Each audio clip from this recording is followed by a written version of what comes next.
ओम नमो भगवते वासुदेवाय नमः। राधे राधे। श्री सुकवाच विरूप केतु मानस दुमिरस अमृष सुता स्त्रिय विरूपात परिस्त्रवाह भूतत्व पुत्र है शत्रुचित्र है। आज को जो प्रसंग है इनके माने इक्ष्वाकु वंश में मानदाता व सोबरी ऋषि की कथा है। सुखदेव जी महाराज कहे, हे राजा, विवश मनु के 10 पुत्र थे जिनका वर्णन पहले हो गया है। पृष्ठद्रय कवि दोनों ही विरक्त हो गए, इसलिए इनका वंश नहीं चला। करुष, दृष्ट, नरक, नरिष्यंत, दृष्ट, इनका वर्णन दूसरी अध्याय में हो चुका है। शरियाती का तीसरी अध्याय में, नभग अमरीश का 4-5 अध्याय में हो चुका है। अब इक्ष्वाकु वंश का वर्णन। एक बार मनु महाराज को छींक आई, तब नाक से एक पुत्र पैदा हुआ, उसी का नाम हुआ इक्ष्वाकु। इक्ष्वाकु के 100 पुत्र हुए, उनमें कुक्षी, निमि, दंडक ये 3 बड़े थे। इक्ष्वाकु ने पुत्रों को राज्य बांट दिया, पूर्व का, दक्षिण का, पश्चिम का। मध्य का राज्य दे दिया। एक दिन अष्ट का श्राद्ध में भिक्षुकी को भोजन सामग्री लाने के लिए भेजा। भिक्षु पिता की आज्ञा से अशुद्ध अन्न सामग्री ला करके उसको बना दिया, और बीच में उसको भूख लग गई। भिक्षु को कुछ उसमें जूठन भी कर दी। भोजन तैयार होने के बाद वशिष्ठ जी को भोजन परोसा। तब गुरुजी ने कहा, अन्न दूषित है, अन्न दूषित है। इसे की पुष्टि की है कि अन्न दूषित है। यह जानकर राजा ने भिक्षु को राज्य से निकाल दिया। इसके बाद गुरु ने राजा को योगाभ्यास का उपदेश दिया, जिससे राजा ने शरीर त्याग करके मोक्ष प्राप्त कर ली। पिता के मोक्ष प्राप्त होने के बाद भिक्षु सी राजा हुआ, और शशक खाने से लोग शशाद के नाम से उसको पुकारने लगे। सतयुग के अंत में देवासुर संग्राम हुआ। उसमें इंद्र को बेल बनाकर उस पर बैठकर दैत्यों को हराकर स्वर्ग का राज्य इंद्र को लौटा दिया, जिससे इसके नाम पुरंजय, इंद्रवाह, कुक्स्त हो गए। पुरंजय के अनेना इनके वंश में योनासव वह इसके स्वराणी थी, किंतु एक के भी पुत्र नहीं हुआ। तब पुत्रेष्टि यज्ञ करवाया। राजा यज्ञ में गया, उसे प्यास लग रही थी, किंतु जल नहीं मिला। तब हताश होकर कलश का अभिमंत्रित जल पी लिया। प्रातःकाल ऋषि लोग यज्ञ स्थल में आए और कलश में जल नहीं देकर बोले, कलश का जल कहाँ गया? अरे, यह जल किसने पी लिया? जिसने यह जल पिया है उसी के पेट में बच्चा होगा, कारण वह जल मंत्रों से अभिमंत्रित था। यह सुन करके राजा योनास बोला, यह जल तो मैंने पी लिया। ऋषियों ने कहा, विधि के विधान को कोई नहीं टाल सकता।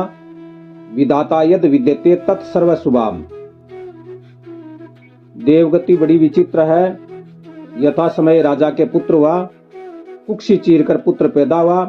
पुत्र होते ही रोने लगा। तब ऋषियों ने कहा, इसे कौन धारण करेगा? इंद्र ने कहा, मानदाता वत् समारोधि रीति इंद्रो देशनी मदात, इसे मैं धारण करता हूं। इससे इसका नाम दूसरा मानदाता पड़ा। वही चक्रवर्ती सम्राट हुआ। इसका विवाह ससबिंदु की पुत्री बिंदुमती से हुआ। इसके 3 पुत्र 50 कन्याएं हुई, जो सौबरी ऋषि को ब्याही गई। राजा ने पूछा, महाराज, सौबरी ऋषि तो तपस्वी थे और फिर ऋषि को कन्या कैसे ब्याही गई? यह भी एक अचंभा की बात है, मुझे बताइए। सुखदेव जी महाराज कहे है, हे राजा,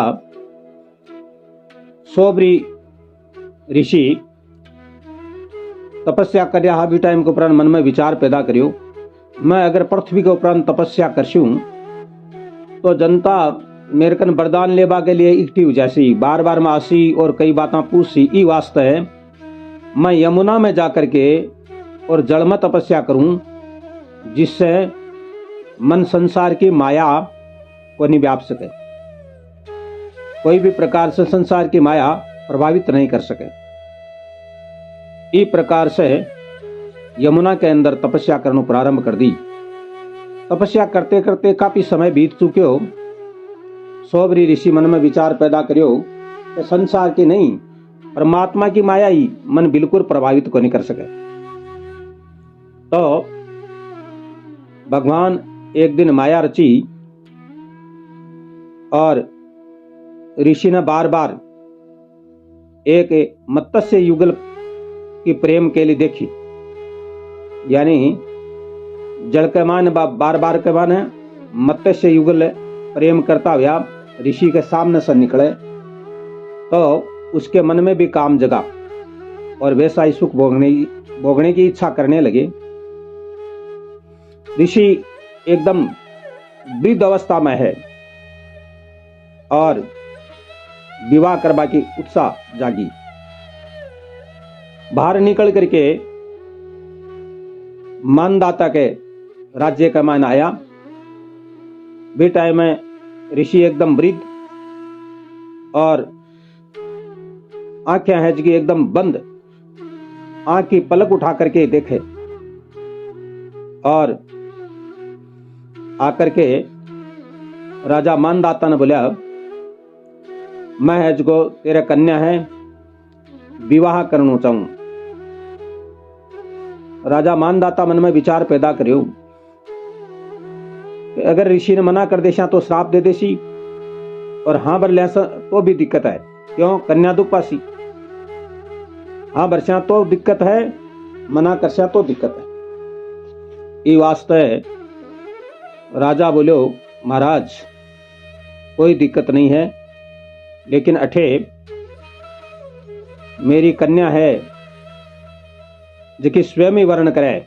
ये वास्ते आप राजमहल में जाओ और कन्या वर्ण करे भी के साथ में ही आपको विवाह जैसी। सौबरी ऋषि है जो राजमहल के अंदर पहुंचा और सुंदर स्वरूप धारण कर लियो। बंका स्वरूप न दे करके उनसे विवाह करने के लिए 50 कन्याएं आपस में झगड़वा लागी। यहाँ को हाल देख करके राजा ने सभी कन्याओं का विवाह इस ऋषि से ही कर दिया।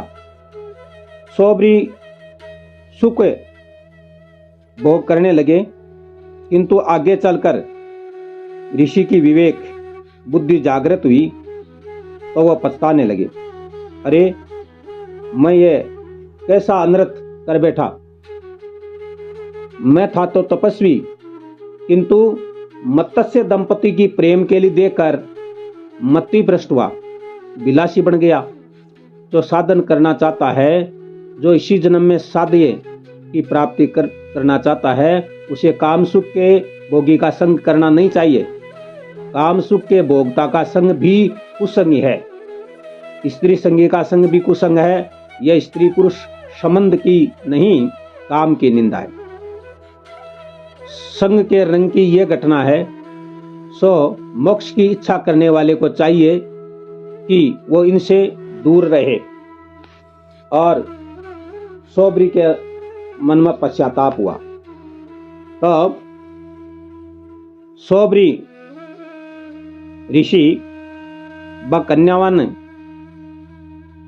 आपकी पत्रियां ने कहे कि मैं अब वन में तपस्या करने के लिए जासूं और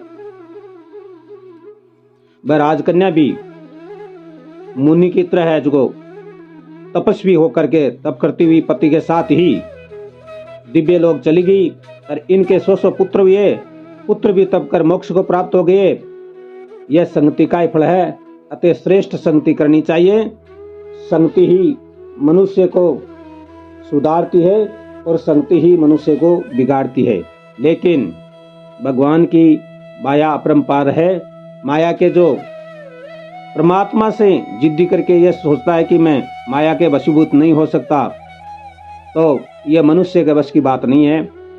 यह ईश्वर की माया है, घटी यंत्र है और ईश्वर की प्रेरणा से ही सब कुछ होता है। गृहस्थी जीवन में ईश्वर की कृपा होती है तो सुख प्राप्त होता है और उसमें ही तपस्या सफल हो जाती है। और नहीं सन्यासी तपस्या करना चाहता है तो वो भी नहीं कर सकता। ईश्वर की माया में फंस करके वो भी योग भ्रष्ट हो जाता है।